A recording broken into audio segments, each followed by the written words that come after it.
Bismillahirrahmanirrahim. Assalamualaikum warahmatullahi wabarakatuh. Innal hamdalillah nahmaduhu wa nasta'inuhu wa nastaghfiruh wa na'udzu billahi min sururi anfusina wa min sayyiati a'malina. May yahdihillah fala mudhillalah wa may yudlilhu fala hadiyalah. Asyhadu an la ilaha illallah wahdahu la syarikalah wa asyhadu anna Muhammadan abduhu wa rasuluh. Allahumma salli wa sallim wa barik ala sayyidina Muhammad wa ala alihi wa sahbihi ajmain, amma ba'd. Pertama, tidak lupa kita bersyukur kepada Allah atas segala nikmat yang masih diberikan kepada kita sampai detik sekarang ini. Kemudian tidak lupa juga kita berselawat kepada baginda Nabi Muhammad Sallallahu Alaihi Wasallam dengan ucapan doa Allahumma salli ala Muhammad wa ala ali Muhammad. Selanjutnya yang sama-sama kita hormati adalah Bapak Dr. Zulheldi MAG selaku dosen pengampu pada mata kuliah hadis terbawi. Baiklah, pada kesempatan ini saya akan menjelaskan hadis yang ketujuh tentang nikmat yang terabaikan, di mana di dalam hadis ini nantinya akan dijelaskan bahwasanya ada dua nikmat Allah yang seringkali diabaikan oleh kebanyakan manusia. Sebelum itu, nama saya Lailan Nadroh dengan NIM 2214020032 dari Pendidikan Bahasa Arab kelas PBAC.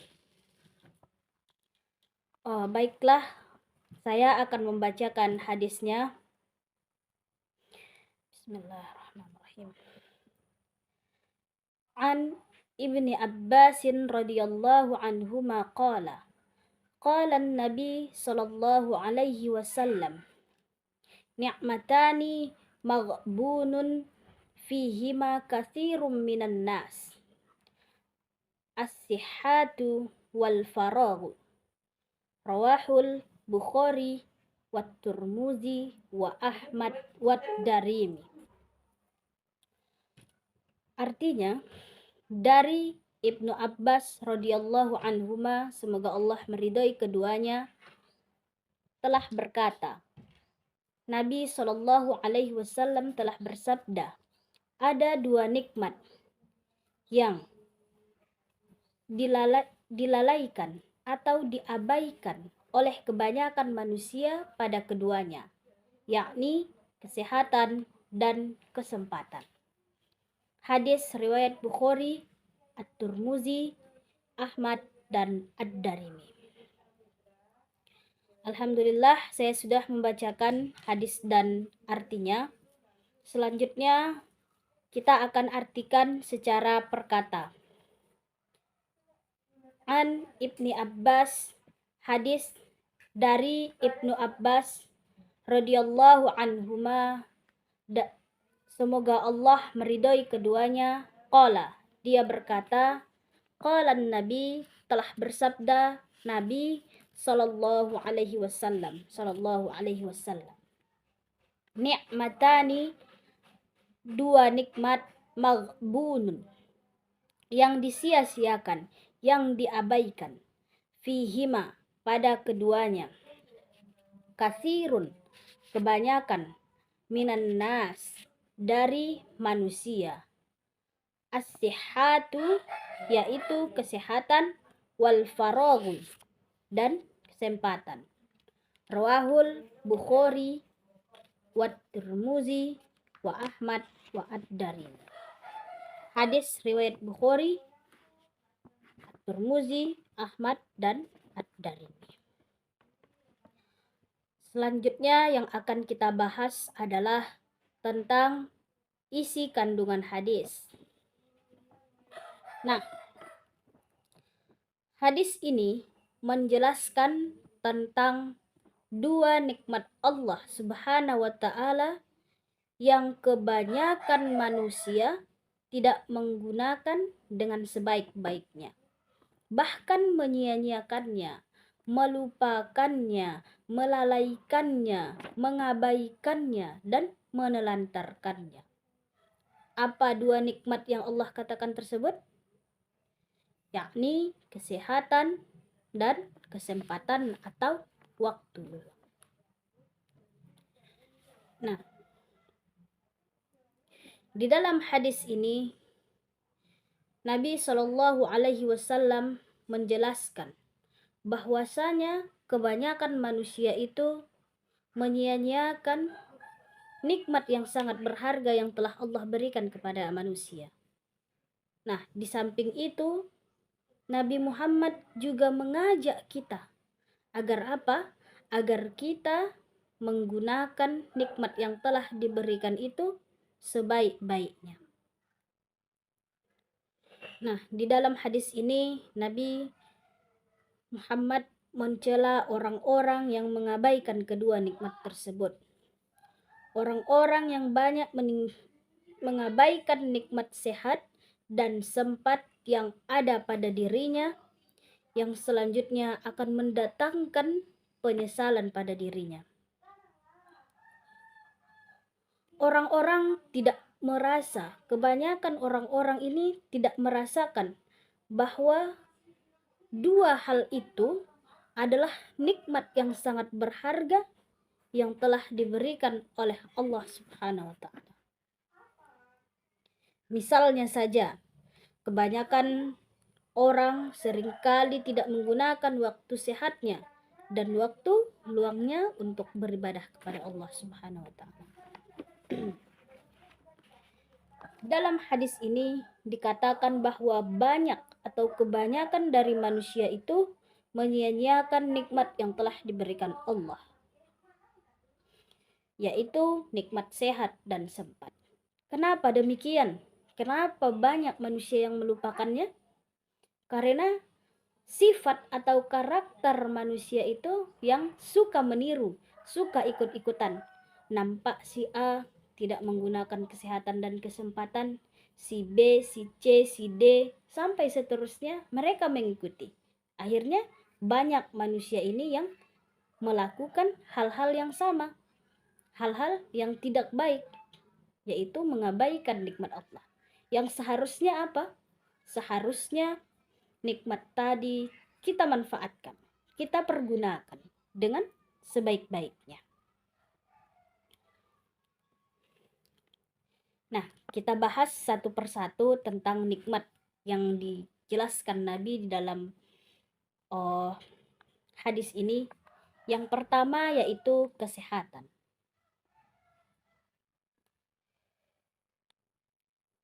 Banyak dari manusia itu yang menyia-nyiakan atau mengabaikan nikmat sehat yang telah Allah berikan kepada kita.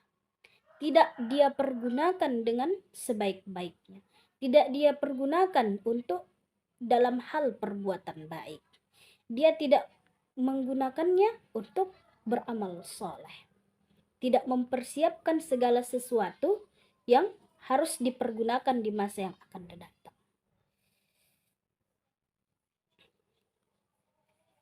Nah, di mana kebanyakan orang ini seperti tidak tahu bahwa kesehatan itu adalah suatu nikmat yang mahal.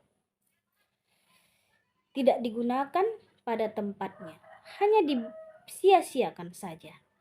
Dia tidak berusaha sadar bahwa kesehatan itu adalah suatu hal yang sangat berharga.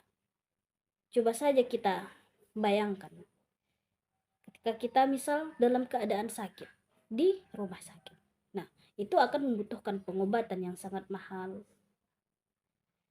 Misalnya butuh tabung oksigen, kita katakan saja oksigen, yang biasanya ketika kita sehat kita menghirup oksigen itu sepuasnya, tanpa bayar, gratis, majanan. Nah, namun ketika kita sakit masuk rumah sakit pakai tabung oksigen, itu bayar gak? Bayar. Artinya kesehatan itu sangatlah mahal. Dan lebih anehnya lagi, ketika seseorang misalnya dalam keadaan sakit, dia akan berdoa kepada Allah, bermunajat kepada Allah agar diberikan kesehatan. Dan dia berjanji akan melakukan dengan sebaik-baiknya. Dia berjanji akan menebus kesalahannya. Dia berjanji tidak akan lagi menyia-nyiakannya. Dia berjanji akan beribadah, melakukan kegiatan ini, kegiatan itu, melakukan amal ini, amal itu, dan seterusnya. Namun, ketika nikmat sehat itu telah diberikan kembali, dia lupa lagi, dia lalai lagi. Nah, itulah hebatnya manusia ini. Dia lupa bahwa kesehatan itu adalah suatu nikmat yang sangat berharga, yang harus kita gunakan sebaik-baiknya sebagai sarana kita untuk beribadah kepada Allah Subhanahu wa Ta'ala. Nah, yang kedua, nikmat yang dijelaskan Allah dalam hadis ini adalah kesempatan. Seseorang diberi kesempatan namun tidak dipergunakan sebaik-baiknya. Ketika hilang kesempatan itu, kita menyesalinya. Kenapa saya tidak menggunakannya? Kenapa saya tidak gunakan itu sebaik-baiknya?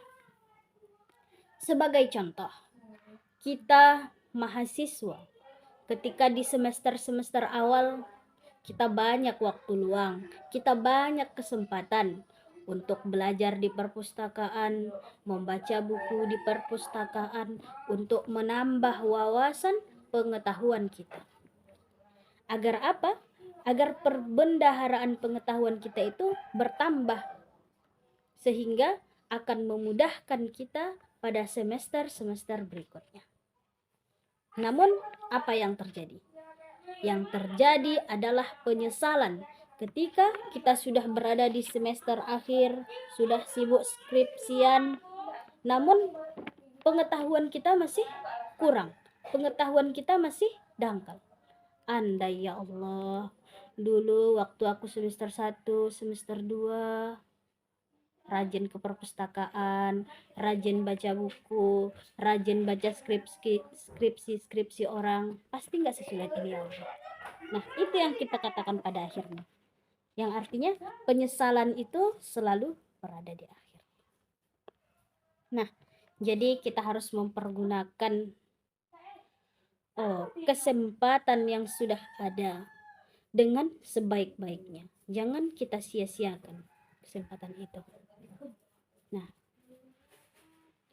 selanjutnya kita bahas tentang kaitan hadis dengan pendidikan. Yang pertama adalah hadis ini menjelaskan tentang prinsip pendidikan, yaitu membawa manusia menjadi lebih baik dan menyadarkan manusia untuk memperbaiki diri. Jangan sampai seseorang menjadi rusak hidupnya karena menyia-nyiakan nikmat Allah ini. Maka kita harus memanfaatkannya.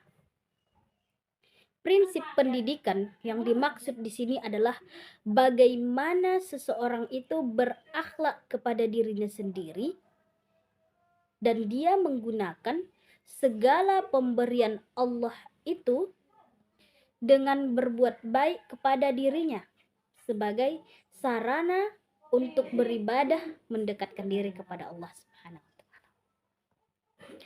Prinsip pendidikan yang juga diajarkan di sini adalah agar manusia sadar akan kekeliruannya, kekeliruan yang dilakukan karena sudah menyia-nyiakan nikmat Allah, kemudian memperbaiki dirinya sendiri.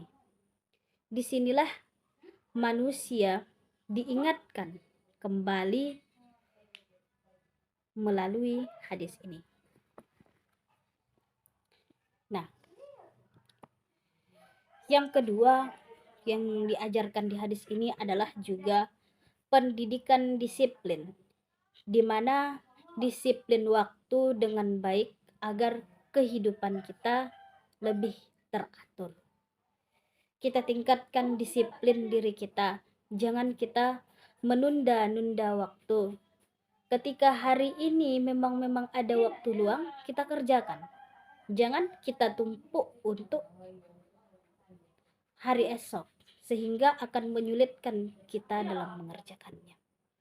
Yang ketiga, menghargai apapun itu, baik waktu maupun kesempatan.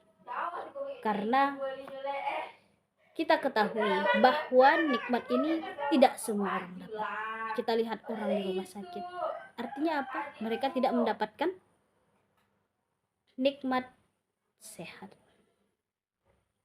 Nah, kita lihat misalnya banyak orang-orang di luar sana yang belum bisa melanjutkan ke jenjang perguruan tinggi. Berbeda dengan kita diberikan kesempatan itu untuk merasakan menuntut ilmu di perguruan tinggi. Kita harus bersyukur. Bagaimana bentuk syukur kita? Yakni dengan kita manfaatkan kesempatan yang telah Allah berikan kepada kita dengan sebaik-baiknya. Nah, mungkin itulah penjabaran dari hadis ini, yang mana dapat kita simpulkan bahwa melalui hadis ini kita sangat dianjurkan untuk menyadari bahwa nikmat sehat dan nikmat sempat itu sangatlah berharga, sehingga kita harus pandai dalam menggunakan sebaik-baiknya pada tempat dan jalurnya. Agar apa? Agar kita tidak menyesal di kemudian hari. Agar kita mendapatkan hasil yang maksimal, yang juga akan berguna bagi diri kita sendiri. Di samping itu, kesehatan dan kesempatan ini juga harus kita gunakan sebagai sarana untuk mendekatkan diri kepada Allah, untuk beribadah kepada Allah. Wallahu a'lam bishawab. Mungkin hanya itu yang dapat saya sampaikan. Alhamdulillahirabbil alamin. Wassalamualaikum